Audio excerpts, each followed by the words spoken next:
नमस्कार विद्यार्थी मित्रांनो, तुमचं स्वागत आहे जय हिंद पाठशाला या यूट्यूब चॅनलमध्ये. सध्याला आपण 9व्या वर्गाचं विज्ञान आणि तंत्रज्ञान अभ्यासत आहोत. आज आपण 16वा धडा अनुवंशिक व परिवर्तनीय यांचा अभ्यास करणार आहोत. यामध्ये अनुवंशिक व अनुवंशिकतेची लक्षणे, प्रकटीकरण, त्यानंतर गुणसूत्राच्या असामान्यपणाचे होणारे रोग हे सर्व अभ्यासणार आहोत. चला तर मग सुरुवात करूया आजच्या व्हिडिओला. तत्पूर्वी जर तुम्ही आमच्या चॅनलवर नवीन असाल, चॅनलला सबस्क्राईब करा आणि जास्तीत जास्त गरजू मित्रांपर्यंत शेअर करा. आणि हो, व्हिडिओ आवडल्यास लाईक करायला मात्र विसरू नका. यानंतर 16वा धडा अनुवंशिकता व परिवर्तन, ज्यामध्ये अनुवंश म्हणजे काय हे आपल्याला समजून सांगताना सजीवातील गुणधर्म एका पिढीकडून दुसऱ्या पिढीकडे कसे उतरतात याचा सामान्यपणे आणि मुख्यत्वे जनुकाचा अभ्यास करणारी जीवशास्त्राची एक शाखा आहे. या शाखेला अनुवंशिक शास्त्र असं म्हणतात, असं त्यांनी सांगितलेलं आहे. त्यानंतर अनुवंशिकता किंवा हेरिडिटी, मातापित्याच्या शरीरातील किंवा मानसिक लक्षणे संततीमध्ये संक्रमित होण्याच्या प्रक्रियेला अनुवंशिकता असं म्हणतात. जसं की कुत्र्याची पिल्ले कुत्र्यासारखी दिसतात, कबुतराची पिल्ले कबुतरासारखी दिसतात, तर मानवाची संतती ही मानवासारखीच असते. आता मातापिता व संतती यांच्यात खूपसे साम्य असते, तरी लहान मोठे भेद आपल्याला आढळून येतात.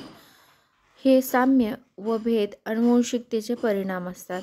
अनुवंशिक यंत्रणा काय असते व ती कशी काम करते, तर पेशी अंतर्गत प्रथिन संश्लेषणासाठी आवश्यक अशा माहितीचा साठा करतात DNA मध्ये.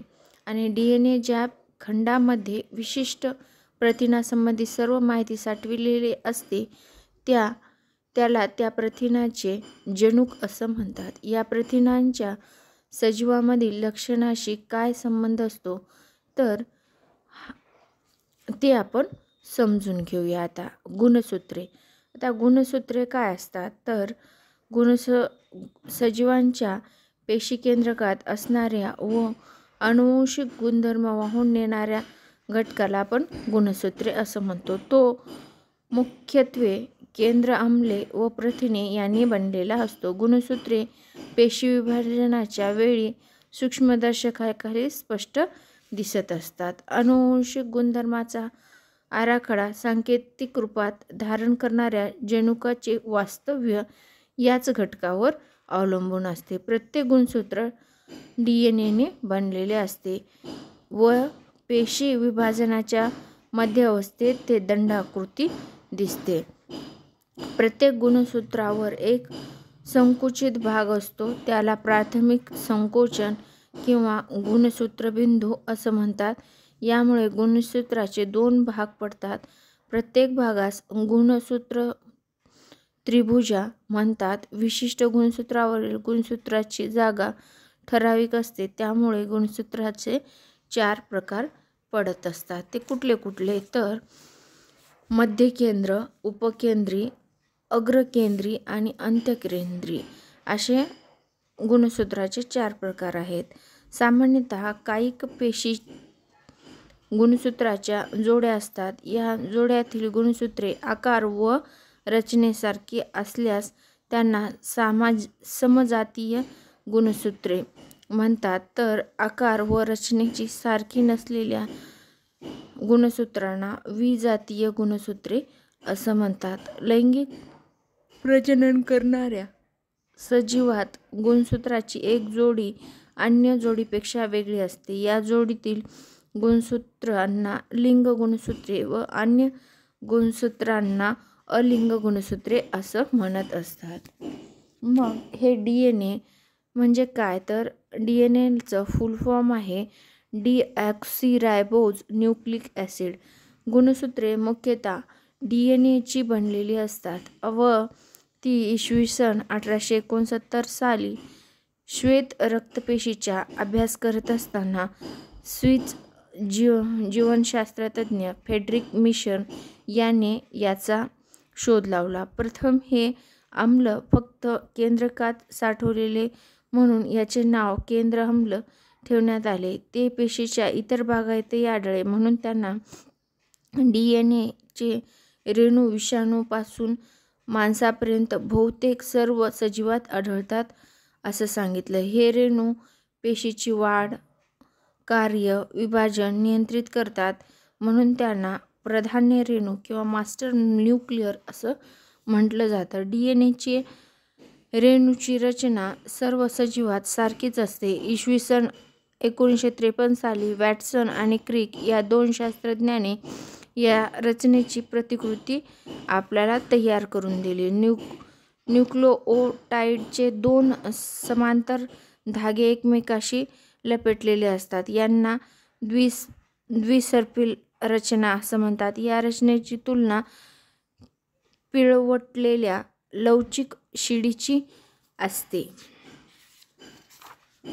DNA रेणूतील प्रत्येक धागा न्यूक्लिओटाइड नावाच्या अनेक लहान रेणूंनी बनलेला असतो. नायट्रोजनयुक्त पदार्थ ॲडेनिन, ग्वानिन आणि सायटोसिन या थायमिन अशा 4 प्रकारचे असतात. त्यापैकी ॲडेनिन व ग्वानिन यांना प्युरिन्स म्हणतात, तर सायटोसिन व थायमिन यांना पिरॅमिड्स असं म्हणतात. न्यूक्लिओटाइडच्या रचनेत शर्करेचा एक रेणूला एक नायट्रोजनयुक्त पदार्थ रेणू व एक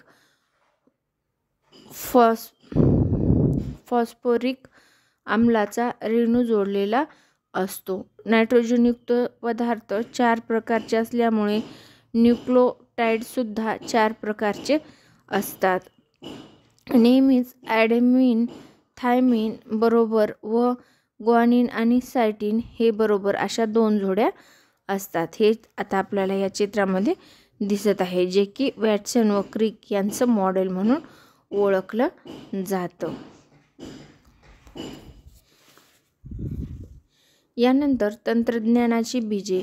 इसवी सन 1990 मध्ये जगभरातील जनुक वैज्ञानिक एकत्र येऊन मानवी जनुक प्रकल्प हाती घेऊन जून 2000 मध्ये या प्रकल्पांनी आणि सेलेरा जेनेटिक्स कॉर्पोरेशन यांनी संयुक्तपणे मानवी जनुकातील DNA रेणूचा संपूर्ण क्रम व आराखडा शोधून काढल्याचे घोषित केले. या प्रकल्पात मिळालेल्या माहितीवरून वैज्ञानिकांनी मानवी जनुकाची संख्या सुमारे 20,000 ते 30,000 असते असे निश्चित केले. यानंतर वैज्ञानिकांनी अनेक सूक्ष्मदर्शकाखाली जनुकाचा क्रम शोधला. जीनोम संशोधनाने रोगकारक जनुके शोधता येतात आणि रोगकारक जनुक माहीत झाल्यास रोगाचे निदान करून योग्य इलाज करता येतो. त्यानंतर आता RNA म्हणजे रायबोन्यूक्लिक ॲसिड. RNA हे पेशीतील दुसरे महत्त्वाचे न्यूक्लिक आम्ल आहे. हे आम्ल रायबोशर्करा, फॉस्फेट रेणू आणि ग्वानिन, सायटोसिन, ॲडेनिन व युरॅसिल या 4 नायट्रोजनयुक्त पदार्थांनी बनलेले असते. रायबोशर्करा, फॉस्फेट रेणू आणि एक नायट्रोजनयुक्त पदार्थाचा रेणू यांच्या संयुगात न्यूक्लिक आम्लाच्या साखळीतील एक कडी म्हणजे न्यूक्लिओटाइड तयार होतो. अशा अनेक कड्या जोडणीत RNAचा महारेणू तयार होत असतो. आता RNAचे सुद्धा 3 प्रकार पडतात, ज्यामध्ये रायबोझोमल RNA, मेसेंजर RNA आणि ट्रान्सफर RNA असं नाव आहे. यानंतर काही सजीवातील गुणसूत्रांची संख्या दिली आहे. ती खूप इम्पॉर्टंट आहे, कारण यावर आयोगाने प्रश्न विचारलेला आहे. तर खेकड्यांमध्ये 200 गुणसूत्राची संख्या असते, मक्यामध्ये 20, बेडकामध्ये 26, गोलकृमीमध्ये 4, बटाट्यामध्ये 48 आणि मानवामध्ये 46 गुणसूत्राच्या जोड्या असतात. माहीत आहे का तुम्हाला, या सत्रामध्ये त्यांनी मानवामधील काही प्रभावी व अप्रभावी वैशिष्ट्ये सांगितलेले आहेत. आता प्रभावीमध्ये दुमडणारी जीभ, हातावर केस असणे, काळे व कुरळे केस, कानाची मोकळी पळी. त्यानंतर अप्रभावीमध्ये न दुमडणारी जीभ, हातावर केस नसणे, भुरे व सरळ केस, कानाची चिपटलेली पाळी हे सर्व सांगितलेलं आहे. त्याचबरोबर परिचय शास्त्रज्ञाचा यामध्ये मेंडेल यांचा परिचय त्यांनी दिलेला आहे. जन्म त्यांचा 20 जुलै 1822 मध्ये तर मृत्यू 6 जानेवारी 1884 मध्ये झालेला आहे. ग्रेगर जोहान मेंडेल हा ऑस्ट्रेलियन वैज्ञानिक होता. वाटण्याच्या झाडावर प्रयोग करत असताना त्यातील काही लक्षणांच्या अनुवंशिकतेचा त्याने अभ्यास केला आणि मेंडेलियमने असे दाखवून दिले की या लक्षणांच्या अनुवंशिकता काही सिद्धांताचे पालन केले जाते. हे सिद्धांत पुढे त्यांच्याच नावाने प्रचलित झाले म्हणून त्यांना मेंडेलियमने केलेल्या कामाचे महत्त्व इतरांना पटण्यासाठी 20वे शतक उजाडावे लागले. या सिद्धांताच्या पुनर्पडताळणीनंतर आज हे सिद्ध झाले आणि आधुनिक अनुवंशिकशास्त्राचा पाया ठरले आहे.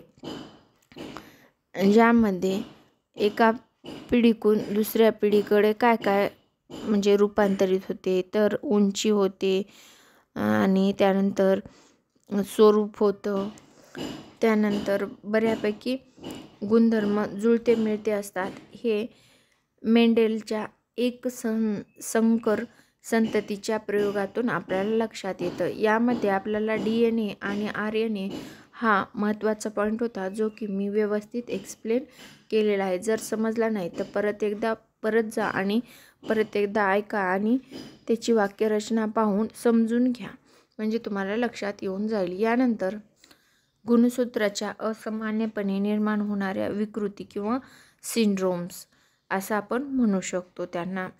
आता डाऊन सिंड्रोम किंवा मंगोलिकता हे एक सिंड्रोम आहे, जो की ट्रायसोमी 21 या नावाने ओळखला जातो. गुणसूत्रातील असामान्यपणामुळे उद्भवणारी डाऊन सिंड्रोम किंवा मंगोलिकता ही एक विकृती आहे. ही विकृती मानवाच्या बाबतीत पहिल्यांदा शोधली व वर्णन केलेली गुणसूत्रीय विकृती. यात गुणसूत्राच्या एकूण 47 गुणसूत्रे दिसतात. या विकृतीला ट्रायसोमी 21 असं म्हणतात, कारण या विकृतीत अर्भकाच्या शरीरात सर्व पेशीत 21व्या गुणसूत्राची जोडीबरोबर एक अधिक गुणसूत्र असते. त्यामुळे अशा अर्भकाला 46 ते 47 गुणसूत्रे दिसतात. अशी बालके शक्यतो मतिमंद व अल्पायुषी असतात. मानसिक वाढ खुंटते हे सर्वात महत्त्वाचं आणि ठळक वैशिष्ट्य आहे याचं. त्यानंतर दुसरा आजार आहे टर्नर सिंड्रोम. हा लैंगिकतेशी संबंधित भाग निकामी झाल्यामुळे हा सिंड्रोम होत असतो. या स्थितीला 44+X अशी स्थिती असते. अशा स्त्रियांमध्ये प्रजननाची वाढ पूर्ण न झाल्यामुळे प्रजननक्षम नसतात.